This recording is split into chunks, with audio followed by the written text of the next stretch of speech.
have been working with these children. कोशिश जारी रहती है कि कारण ढूंढने हैं, कोशिश इसकी भी जारी है कोई इलाज इसका संभव है या नहीं है या मैनेज कर सकते हैं।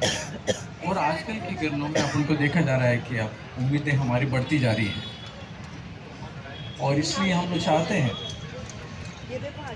इतने दिनों तो सालों से हम यही चाह रहे थे कि ऑटिज़म के बारे में सभी को ज्ञान हो, पब्लिक को ज्ञान हो, जिससे उसका निदान जल्दी से जल्दी हो।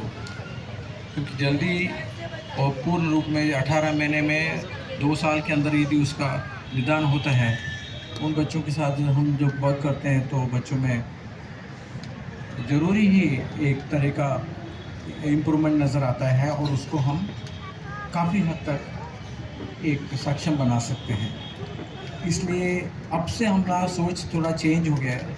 हम अवेयरनेस नहीं चाहते, हम चाहते हैं कि इस बात का एक्सेप्टेंस हो जाए। Autism should be accepted as one of the part of our society.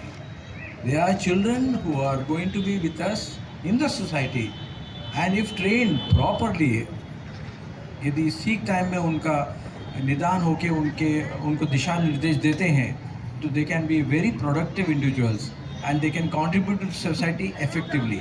बस खाली ये है, हमारा नज़रिया चेंज करना है, हम एक्सेप्ट करके उनको पूरा फुल पोटेंशियल लाने के लिए पूरी कोशिश करें। इसके साथ आप लोगों को बहुत बहुत शुभकामनाएं and happy autism day. Sir, we'd like you to please present the awards for them. And before that, I'd like to ask Mahmood sir, please come on the stage. You've been the soul behind this skit.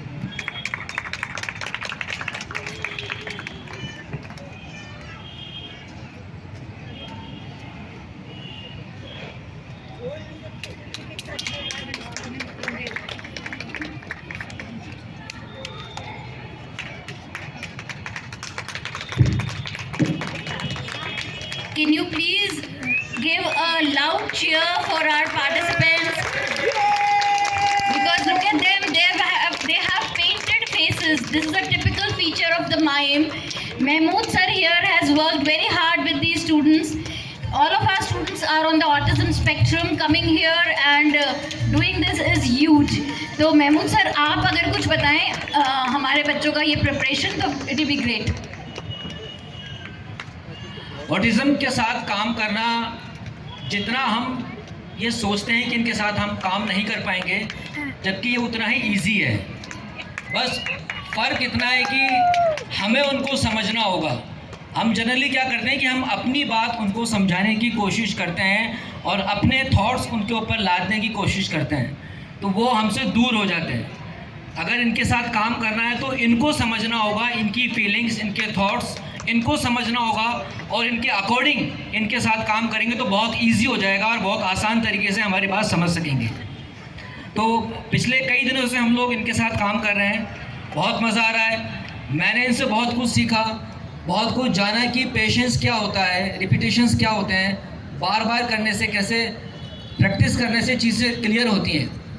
तो सीखा सीखा सीखा, इनके साथ मैंने सिर्फ सीखा है। Thank you.